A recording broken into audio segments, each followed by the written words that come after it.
नमस्कार दर्शकों, स्वागत है आपका मोटिवेशनल कहानी के इस चैनल में। आज मैं आपके लिए एक ऐसी प्रेरणादायक कहानी लेकर आया हूं, जिसे सुनने के बाद आप कभी अपने भाग्य को नहीं कोसेंगे। भाग्य का लिखा कभी नहीं मिटता। तो चलिए कहानी को शुरू करते हैं। यह कहानी प्राचीन समय की है, जब एक बुद्धिमान सन्यासी हिमालय की गुफाओं में तपस्या किया करता था। उनकी साधना और ज्ञान के कारण दूर दूर से लोग उनके पास अपने जीवन की समस्याओं का समाधान जानने आते थे। एक दिन सन्यासी ने एक गांव में जाना तय किया, जहां उनका एक बहुत पुराना मित्र रहता था, जो जन्म से ही नेत्रहीन और मूक था।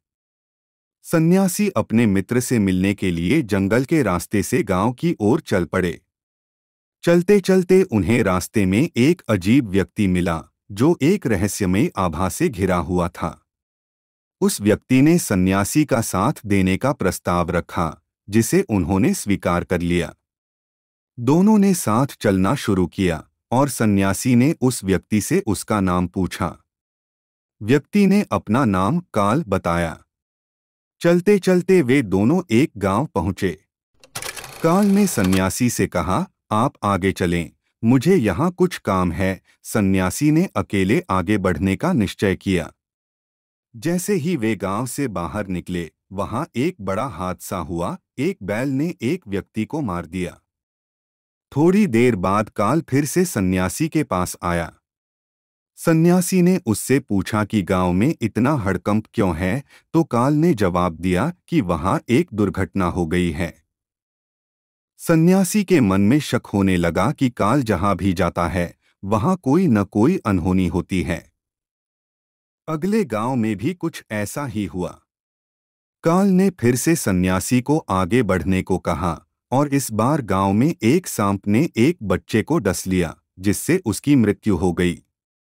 सन्यासी को अब पूरा यकीन हो गया कि काल के साथ कुछ न कुछ अनहोनी जरूर जुड़ी हुई है। आखिरकार सन्यासी ने काल से पूछ ही लिया, तुम कौन हो? और हर जगह ऐसी घटनाएं क्यों घटती हैं जहां तुम जाते हो? काल ने जवाब दिया, मैं यमदूत हूं, और मेरा काम मनुष्यों के प्राण लेना है। सन्यासी ने घबराकर पूछा, तो फिर बताओ कि अगली मृत्यु किसकी होगी?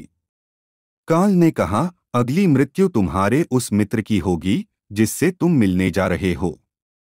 सन्यासी यह सुनकर चिंतित हो गए और वापस अपने गांव लौटने का निश्चय किया। लेकिन काल ने उन्हें रोकते हुए कहा, जो होनी है वह होकर ही रहेगी। भाग्य का लिखा कोई नहीं मिटा सकता।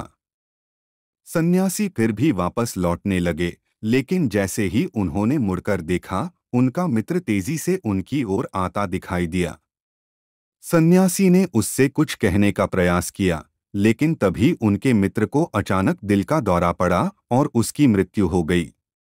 यह देख सन्यासी को बहुत बड़ा आघात लगा।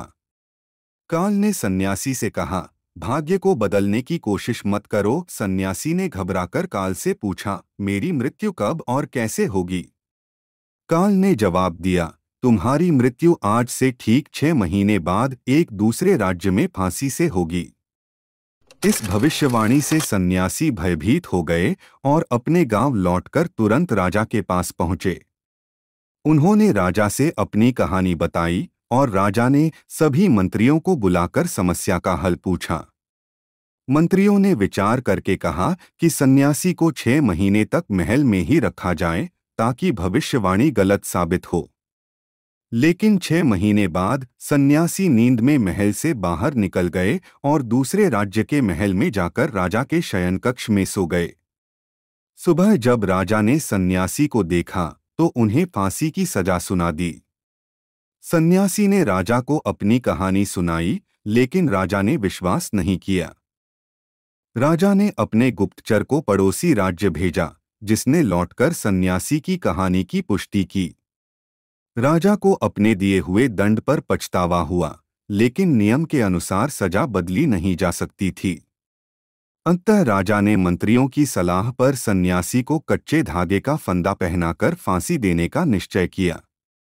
फांसी के समय धागा टूट गया, लेकिन उससे सन्यासी के गले की नस कट गई और अधिक खून बह जाने के कारण उनकी मृत्यु हो गई।